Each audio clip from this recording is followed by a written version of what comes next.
एकलव्य से संवाद। कवि अनुज लुगुन द्वारा लिखित आदिवासी समाज की वेदना, आदिवासी समाज की पीड़ा का यथार्थ चित्रण करने वाली यह कविता। बच्चों, यह कविता कवि का एकलव्य के साथ संवाद है कि जिस समय आदिवासी लोग एक जगह से दूसरी जगह विस्थापित हो जाते हैं, एक जगह से दूसरी जगह रहने के लिए चले जाते हैं, उस समय जो पीड़ा होती है, उनके जीवन में जो वेदना के क्षण है, उसी का बहुत ही संवेदनात्मक, बहुत ही सुंदर वर्णन, बहुत ही सुंदर चित्रण करने का काम आदिवासी कवि अनुज लुगुन ने इस कविता में किया है। कवि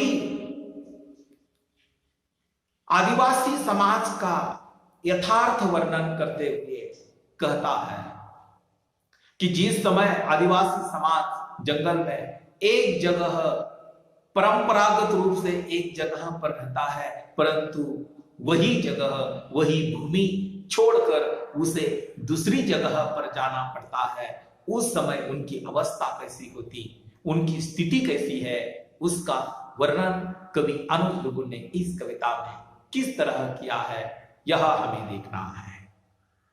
कवि वर्णन करता है, घुमंतु जीवन जीते। घुमंतु शब्द का अर्थ होता है भटकता जीवन, एक जगह से दूसरी जगह चले जाना, उसी को घुमंतु जीवन कहा जाता है। घुमंतु जीवन यानी भटकता जीवन। कवि वर्णन करता है, घुमंतु जीवन जीते उनका जत्था आ पहुंचा था। जत्था यानी समूह। घुमंतु जीवन जीते उनका जत्था आ पहुंचा था, घने जंगलों के बीच तेज बहती अनाम पहाड़ी नदी के पास। क्या सुंदर कविता है। कविता की प्रारंभ की 4-5 पंक्तियां मैंने पढ़ी, फिर से पढ़ता हूं बच्चों। घुमंतु जीवन जीते उनका जत्था आ पहुंचा था, घने जंगलों के बीच तेज बहती अनाम पहाड़ी नदी के पास। कवि अनुज लुगुन आदिवासियों का वर्णन करते हुए कहता है कि घुमंतु जीवन, भटकता जीवन यापन करते आदिवासियों का एक समूह घने जंगलों के बीच तेज बहती ऐसी अनाम पहाड़ी नदी के पास आकर पहुंचा था। आदिवासियों का एक समूह,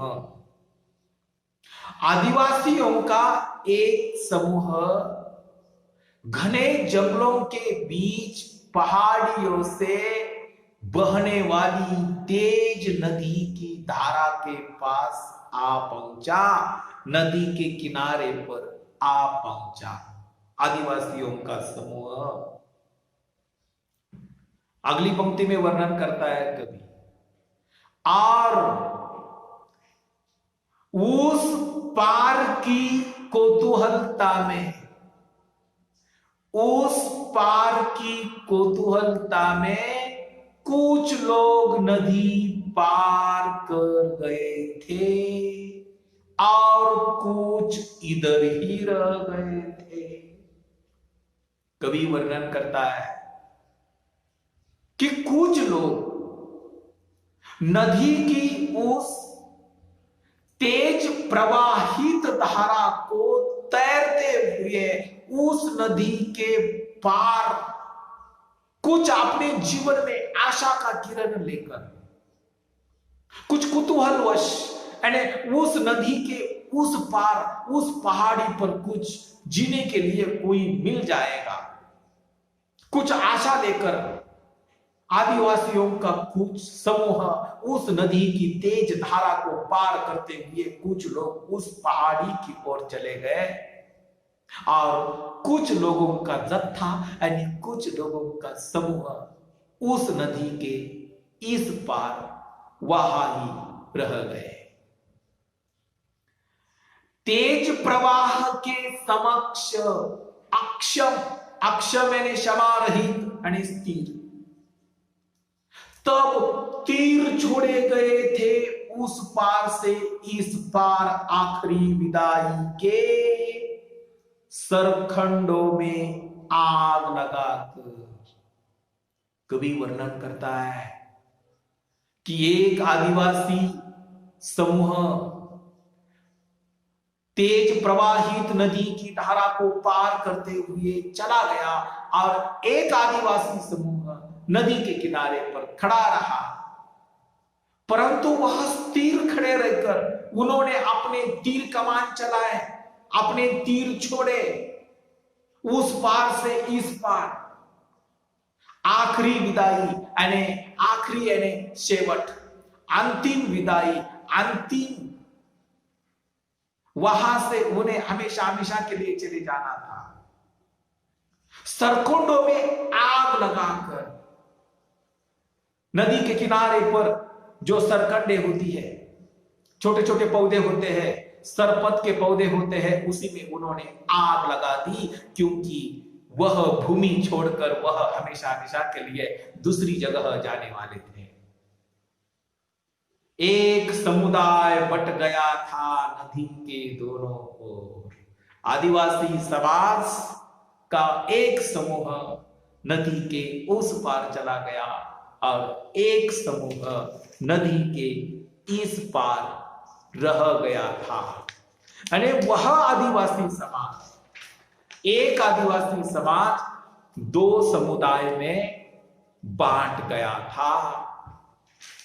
कवि ने वर्णन किया है। कवि कहता है, चट्टानों से थपेड़े खाती, चट्टान यानी बड़े बड़े पत्थर, उस अनाम नदी की लहरों के साथ बहता चला गया उनका जीवन। कवि आदिवासियों की वेदना, आदिवासियों की पीड़ा का वर्णन करता है कि वह तेज नदी का प्रवाह पार करते समय किन मुसीबतों का सामना करना पड़ा उन आदिवासी लोगों को। अरे आदिवासी लोगों को वह पहाड़ी से गुजरने वाली तेज प्रवाहित नदी की धारा को पार करते हुए जिन वेदना का अनुभव कर उन्हें हुआ, उसका वर्णन कवि करता है कि बड़े बड़े चट्टानों, चट्टाने ने बड़े बड़े पहाड़, बड़े बड़े पत्थरों को थपेड़े खाती, थपेड़े यानी मार खाती उस अनाम नदी, अनाम यानी जिसे नाम नहीं, पहाड़ों से निकलने वाली उस अनाम नदी की लहरों के साथ, लहर यानी लाटा के साथ बहता चला गया उनका जीवन। उनका यानी किसका जीवन? अरे जैसी नदी की धारा का प्रवाह जहां बहता रहता है पानी, पानी की धारा की तरह आदिवासियों का जीवन भी बहता चला गया।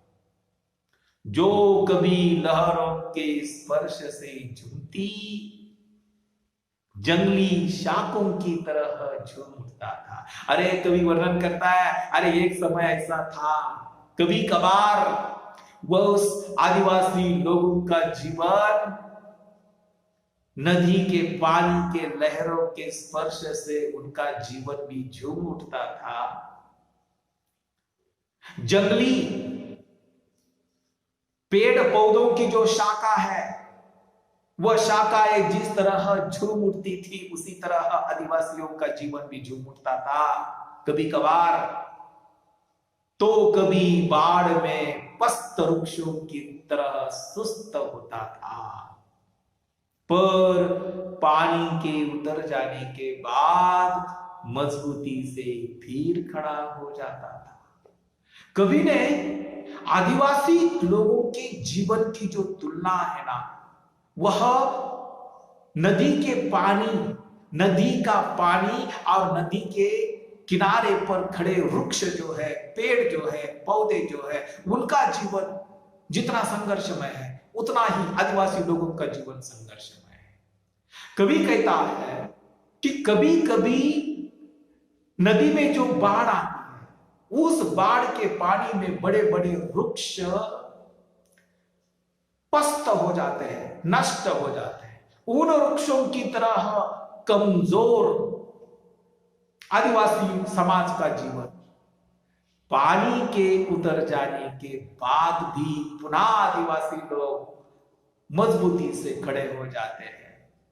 जिस तरह नदी के किनारे के वृक्ष मजबूती से खड़े हो जाते हैं, उसी तरह आदिवासी लोगों का जीवन भी कठिन परिस्थिति का सामना करने के बाद भी वृक्षों की तरह खड़ा हो जाता है। कवि वर्णन करता है, उनके जीवन में संगीत था। अरे आदिवासी लोगों का जीवन है ना बच्चों, सच्चा जीवन है। देखो किस अर्थ में सच्चा जीवन है। वह अनपढ़ होंगे, अनाड़ी होंगे, उनके पास धन दौलत पैसा बाकी संपत्ति नहीं रही होंगी, परंतु उनका जीवन है ना, सचमुच उनके जीवन में सुख है, सुकून है। अरे वे पेड़ पौधों के जंगल में है और हम कहां हैं? अरे हम तो कंक्रीट की जंगल में बैठे हुए हैं। हम तो पिंजरे के पक्षी हैं, पिंजरे में बंद पक्षी की तरह हमारा जीवन है। और उनका जीवन है ना खुले आसमान में, खुले आसमान में अपने पंख हिलाने वाले पक्षी की तरह मुक्त है, फ्री है उनका जीवन। अरे किसका जीवन सुखमय है, हमारा जीवन या आदिवासियों का? आदिवासी लोगों का जीवन सुखमय है। खुले आसमान में छलांग भरने वाले पक्षी की तरह उनका जीवन होता है। उनकी आशा अपेक्षा जो है ना वो बहुत कम होती है, छोटी होती है उनकी आशा आकांक्षा। हमारी तरह नहीं, हमारी आशा आकांक्षा तो जिंदगी भर पूरी नहीं होती, आखिरी सांस तक हमारी आशा आकांक्षा पूरी नहीं होती। क्योंकि हमें तो ऐसा लगता है, शहरी लोगों को तो ऐसा लगता है, या शहर में रहने वाले लोगों को ऐसा लगता है, पढ़े लिखे लोगों को ऐसा लगता है कि मुझे ये करना है, मुझे वो करना है, मुझे ये करना है, मुझे ये करना है। परंतु आदिवासी लोगों के जीवन में इतनी आशा अपेक्षा नहीं होती है। उनकी आशा अपेक्षा बहुत चंद होती है, थोड़ी होती है। उनका कवि कहता है आदिवासियों का जीवन कैसा होता है। कवि कहता है उनके जीवन में संगीत था, अनाम नदी के साथ सुर मिलाते पपी की तरह जीवन पल रहा था। कवि आदिवासी लोगों का जीवन कितना सुखमय है। वह कवि ने अनाम नदी के माध्यम से प्रकृति का भी चित्रण किया, निसर्ग का भी चित्रण किया, सृष्टि का भी चित्रण किया। कवि कहता है कि आदिवासियों के जीवन में संगीत था। किस तरह का संगीत था? अनाम नदी के साथ पपिये, पपिया यानी कोकिल की तरह सुर मिलाते अपना जीवन जी रहा है अभी आदिवासी लोग। कवि कहता है एक पहाड़ के बाद दूसरे पहाड़ को लांघते लांघते यानी पार करते, और घने जंगल में सूखे पत्तों पर हुई अचानक चर्राहट, चर्राहट यानी आहट यानी आवाज, उनके हाथों में धनुष ऐसे ही तन उठती थी। कवि वर्णन करता है कि एक पहाड़ के बाद दूसरे पहाड़ को पार करते हुए घने जंगलों में सूखे पत्तों पर हुई अचानक आहट, अचानक आवाज से सजग होकर, जागृत होकर उनके हाथों में जो धनुष्य है वो ऐसे लेते थे, ऐसे उनकी धनुष्य तन उठती थी, धनुष्य की डोरी ऐसी तन उठती थी। कैसी? जैसी एकलव्य के हाथ में धनुष्य की डोरी तन उठती थी। यानी आदिवासियों के परंपरागत शिकार की जो पद्धत है बच्चों, जब भी आदिवासी लोग शिकार करते हैं, वो बाघ की शिकार होगी या जंगली जानवरों की शिकार होगी, शिकार करने के बाद ये आदिवासी शिकारी देवता को धन्यवाद देते हैं। शिकार के बाद उनके परिवार में आनंदमय वातावरण रहता है। कवि अनुज लुगुन ने इस कविता में आदिवासी समाज का जीवन, दुखपूर्ण जीवन और सुखमय जीवन, इन दोनों की भी तुलना करते हुए उनका समग्र जो जीवन चित्रण है, जो वास्तव है, उसी का चित्रण किया है। बच्चों, आज भी इस आधुनिक युग में आदिवासी लोगों का जीवन इतना सुखमय है, ऐसी बात नहीं है। वास्तव कुछ और है, सच्चाई कुछ और है, और सच्चाई पर फोकस करने का काम, आदिवासी लोगों की वेदना को वाणी देने का काम इस कविता में एक आदिवासी कवि अनुज लुगुन ने किया है। और यह बात सत्य है बच्चों, आदिवासियों की वेदना किसे समझ सकती है? आदिवासी लोगों की वेदना या पीड़ा का दंश वही समझ सकता है जिसने उस वेदना, उस दंश को सहन कर लिया है, वह जीवन स्वयं ने भोगा है। ऐसा कहा जाता है, ज्याचं जळतं त्यालाच कळतं वह वेदना क्या होती है और क्या नहीं। इस तरह यह कविता अत्यंत सुंदर है, आदिवासी जीवन का चित्रण।